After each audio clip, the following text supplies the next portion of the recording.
Reels பார்த்தவர்கள் எல்லாம் இப்போது நியூஸ் பார்க்கிறார்கள் என்று முதலமைச்சர் விஜய் பேசியிருந்த நிலையில் ரீல்ஸ் போட்டவர்கள் எல்லாம் நியூஸ் பார்க்க தொடங்கியதே தாவேகா வீழ்ச்சிக்கு வித்திடும் என்று எதிர்க்கட்சித் தலைவர் உதயநிதி பதிலடி கொடுத்துள்ளார்.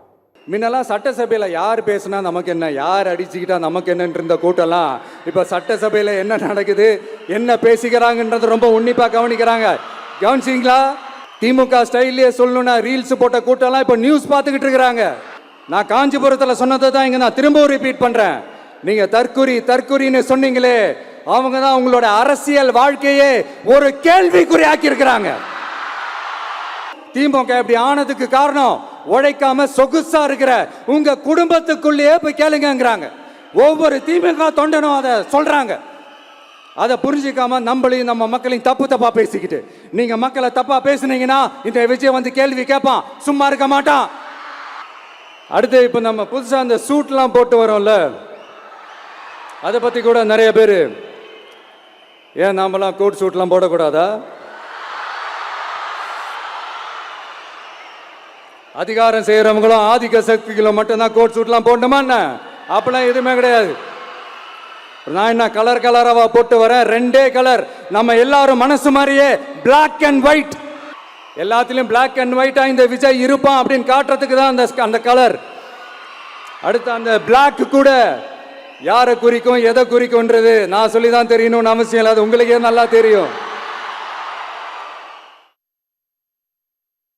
இன்னைக்கு இந்த புதிய அரசு பொறுப்பேற்று 25 நாள் ஆச்சு. உருப்படியா ஏதாவது ஒரு திட்டம் கொண்டு வந்திருக்கீங்கன்னு சொல்ல முடியுமா? ஒரு திட்டமும் கிடையாது. புது முதலமைச்சருக்கு ஒரு புதுவிதமான ஒரு ப்ராப்ளம் இருக்கு, ஃபோபியான்னு சொல்லுவாங்க. யாரு எதை பத்தி பேசினாலும் தன்னை பத்தி தான் பேசுறாங்க அப்படிங்கிற ஒரு நினைப்பு. என்ன தெரியுமா சொல்றாரு? அவர் கோட்டு சூட்டு போடுறாருல, அதை நாம கிண்டல் பண்ணிட்டோமா? நாம யாரும் அதை பத்தி எந்த விமர்சனமும் செய்யவே இல்லை. அவர் கோட்டு சூட்டு அவர் போட்டுக்கிறாரு. நீங்க கோட்டு சூட்டு போடுறதுலாம் எங்களுக்கு பிரச்சனையே கிடையாது. ஆனா எல்லாத்துலயும் இன்னைக்கு கோட்டை விட்டுக்கிட்டு இருக்கீங்க, அதைத்தான் நாங்க சுட்டி காட்டிட்டு இருக்கிறோம். நம்முடைய முதலமைச்சர் அவர்கள் சிஎம் சார் சொன்ன மாதிரி ரீல்ஸ் பார்த்து ஓட்டு போட்ட மக்கள்லாம் இன்னைக்கு தொலைக்காட்சிகள் பார்க்க ஆரம்பிச்சுட்டாங்க, செய்தித்தாள்கள் படிக்க ஆரம்பிச்சுட்டாங்க, அசம்பிளியை லைவா பார்த்துட்டாங்க, அசம்பிளியில நம்ம எவ்வளவு ஓட விட்டோங்கிறதையும் பார்த்து ரசிச்சுட்டாங்க. இப்ப சட்டமன்ற நிகழ்வுல எல்லாம் தொடர்ந்து கவனிப்பாங்க. இந்த மாற்றமோ அவேர்னஸ் தான் உங்க வீழ்ச்சிக்கான தொடக்கம்.